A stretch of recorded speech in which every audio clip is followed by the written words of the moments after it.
Kinilala ni Pangulong Ferdinand R. Marcos Jr. ang ambag ng mga Pinoy sa Amerika at Pilipinas sa pagharap niya sa Filipino community sa Los Angeles, California.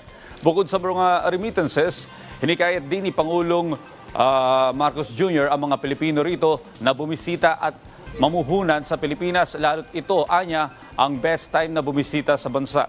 Nanawagan din siya sa mga Pinoy doon na manatiling maging ambassadors of goodwill para sa Pilipinas sa gitna ng hate crimes at mga insidente ng ginagawa laban sa ilang miyembro ng Asian Americans at Pacific Islander communities.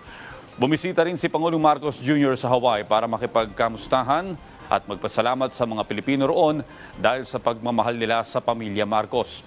Nakita rin ni President Marcos ang mga dating miyembro ng Presidential Security Command na naglingkod sa kanyang ama at pamilya noon. Nag-alay rin siya ng moment of silence para sa mga biktima ng Maui wildfire.